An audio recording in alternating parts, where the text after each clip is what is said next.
hello, everyone. How are you? This is Luna Ora, and this is the Sex Magic School of Isis and Lilith.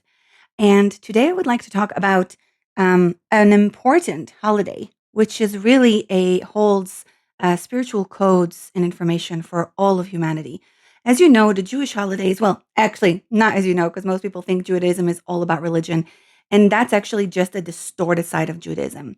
Jewish people are actually holding the codes of the light codes for humanity, which are vital for humanity's awakening and ascension.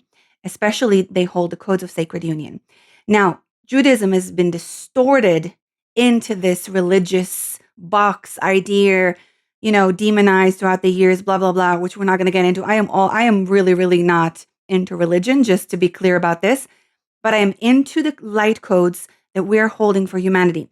And the Jewish holiday hold specific codes and information that are here to guide humanity, all of humanity, whether you're Jewish or not, into our most divine sacred evolution.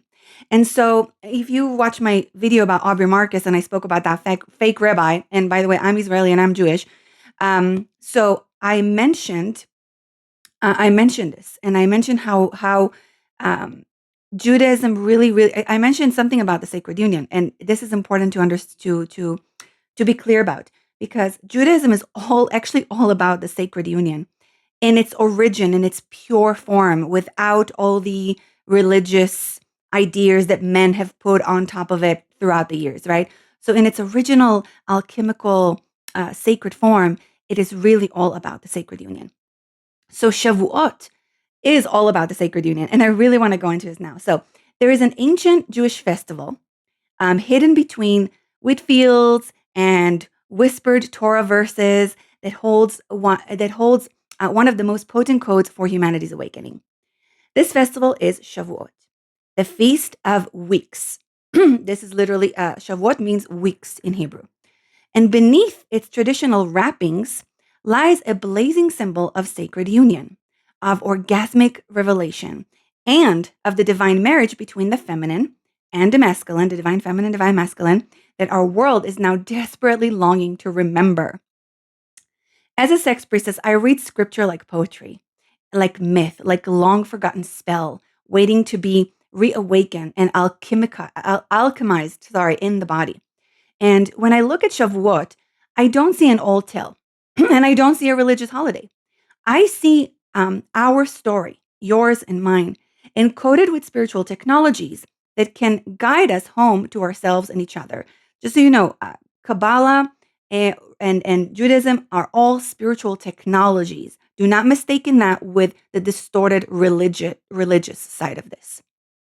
Now, revelation is orgasmic. The traditional telling of Shavuot says that the Israelites gathered at Mount Sinai, where they received the Torah, they received the commandments, the divine word, the sacred law. But this was not a regular download, okay? This was an erotic storm. If you look at the symbols of the story, the mountain trembled, thunder and lightning pierced the heavens, the people shook, the earth opened, divine fire descended. It was not polite, it was not safe, it was sacred. Now, this, my love, to me, is what revelation feels like when you are ready to receive the beloved fully in a sacred union. This is what it means to be penetrated by truth and by the divine masculine as the divine feminine. It is this story is a symbol, all right? It holds codes. It is not soft light and gentle whispers. It is ecstatic surrender to the force that knows you deeper than you know yourself. This is the energy of an initiation, especially of a true sex priestess initiation. The moment when you are split open by spirit, when the veil burns away and you meet the divine inside of your own trembling body. This is orgasmic. Like, notice this story. It's symbolic. It's not the actual Jewish people received stuff, and they would don't ever read the Torah or the Bible literally. It is full of codes for us to help us awaken to our divinity. Now, and this, I believe, is what Shavuot is all about. An initiation to experience the full-bodied, sensual, electrifying moment of divine revelation that happens when the feminine opens to receive the masculine fully, with no resistance, no apology, and no shame. Now, let's talk about the Shekhinah and the beloved, the sacred marriage. In the mystical Kabbalistic tradition, Shavuot is the wedding day of the Shekhinah. The Shekhinah is the divine feminine presence. It is the divine mother, which I call her the divine mother. It's everything. It's the actual God. God itself is feminine, and it is a Shekhinah. Before religion has turned God into a male figure, God, the source, everything, the divine, was actually the Shekhinah and the Holy One. So this is the union of the Shekhinah with the divine masculine, divine feminine, and divine masculine. It's a wedding day. Shavuot is a wedding day. And by the way, in the Jewish tradition until today, if you go to Israel on Shavuot, everyone wears white. We wear white clothes. Why? Because this is a wedding. This is a sacred union wedding. Most people don't know this. Everyone brings dairy products and bread and fruits and have like a feast and stuff, but they don't understand this is a sacred wedding of the spirit. Oops, sorry. So, Shekhinah, the indwelling goddess who lives among the hearts of all of us because we all come from the divine womb, was invited to rise and unite with her cosmic beloved at Sinai, right? So this was not just the receiving of the Torah, it was a divine consummation, a divine sexual union. And it's not the pornographic sex that you are thinking in your head right now. Sex is not just, it's not that limited idea, pornographic idea that we have. When we're breathing, we have sex with the universe.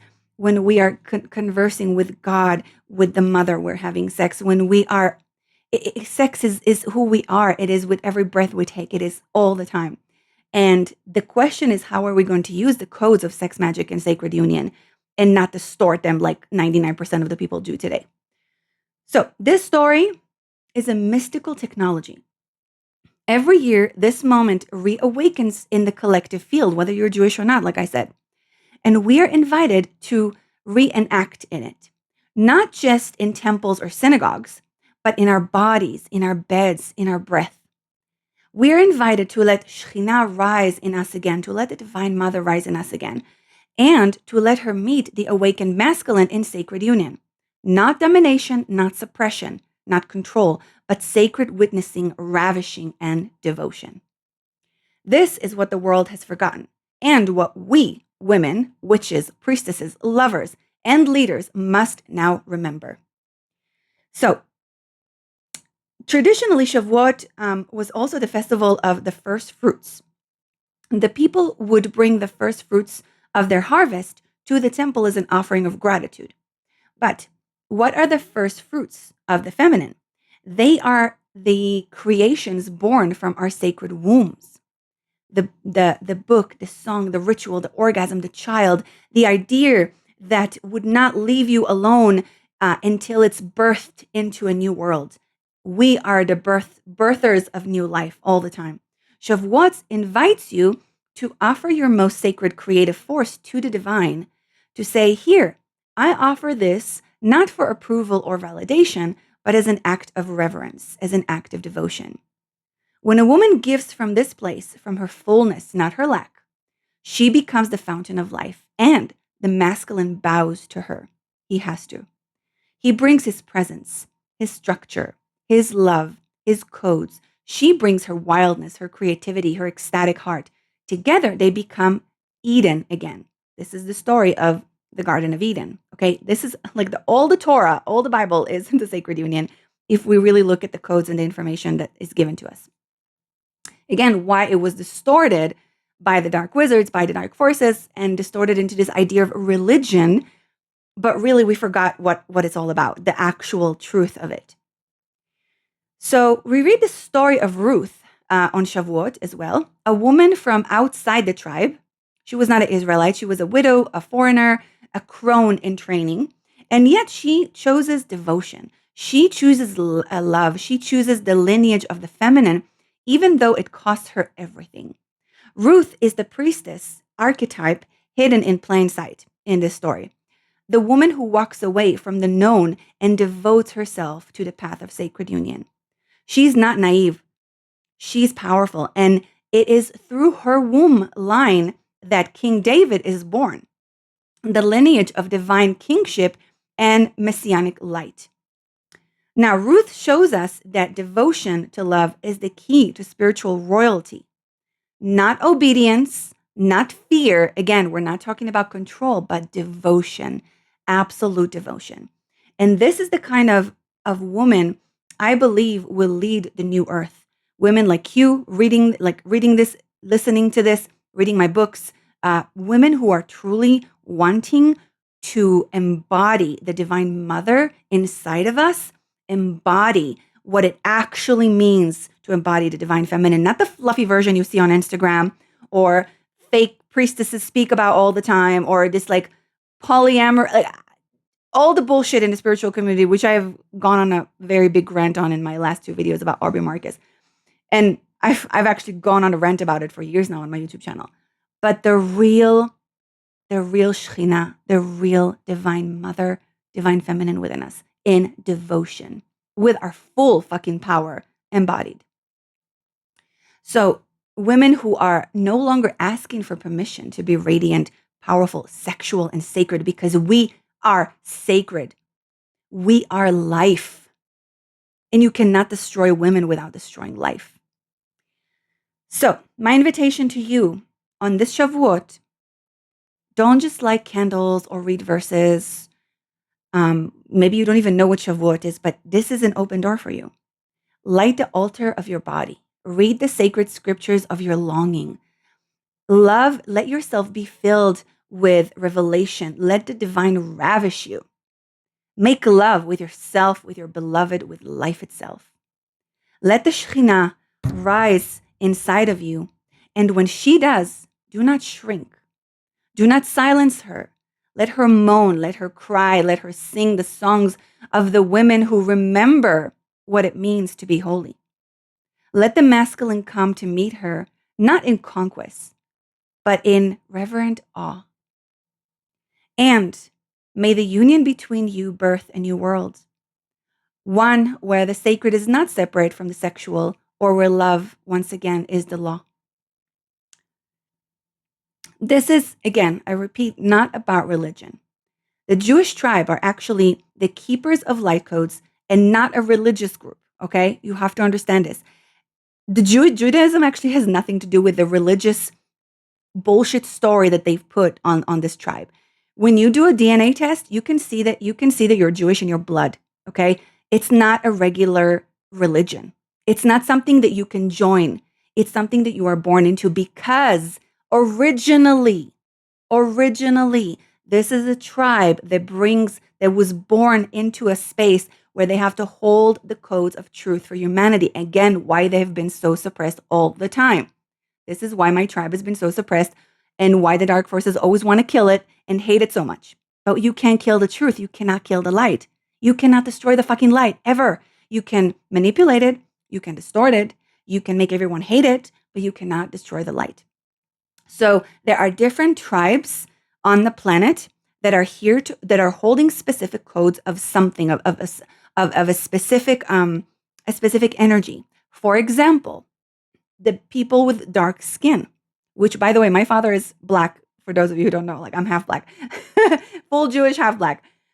So people with dark skin actually hold, especially from the continent, like people who come from Africa, and are holding specific codes of magic. So again, why do people with black skin, with dark skin, have been so suppressed, so demonized, so humiliated, basically wanted to be destroyed for so long, used, abused? Why? There are a few tribes that are holding specific, very, very, very vital codes for humanity. All right, and I can go on, but these are the two main ones. So this truth has been forgotten, and I hope we all remember the codes many tribes have for humanity. The codes of truth are vital for liberation and awakening of humanity, and thus they have been suppressed, the Jewish people, and distorted and turned into a small box of religion. Now, even if you're not Jewish, you can feel the frequency of this moment. Every Jewish holiday is an actual portal opening with specific codes for all of humanity. So Shavuot carries the archetype again of the divine revelation, a moment when something greater speaks through the veil and says, wake up, remember, align. Just get a sip of water, guys. Now, this is a time to open your body and your life to receive higher truth, to ask yourself, what am I ready to embody? What am I willing to offer from the deepest part of myself, not out of fear, but devotion? You don't need tradition to access this, just presence, just willingness, just the courage to let the fire of truth touch you and reshape you. This is a season of sacred union within yourself and with the world around you. Now, have a magical Shavuot, my beloved people. May the thunder of Sinai awaken your soul with orgasmic pleasure. May the fire of truth ignite your body. And may your sacred union ripple across the earth like prophecy fulfilled. I am Luna Ora. I am a sex priestess. I am a psychedelic witch. I love you so much. And I will always pray for humanity's awakening, true awakening. I will always fight for truth and for us all to return to the Divine Mother, to the Shekhinah. Thank you so much. Please subscribe, like, and share so I can continue making these videos and share the work of the temple. And may the goddess bless you all.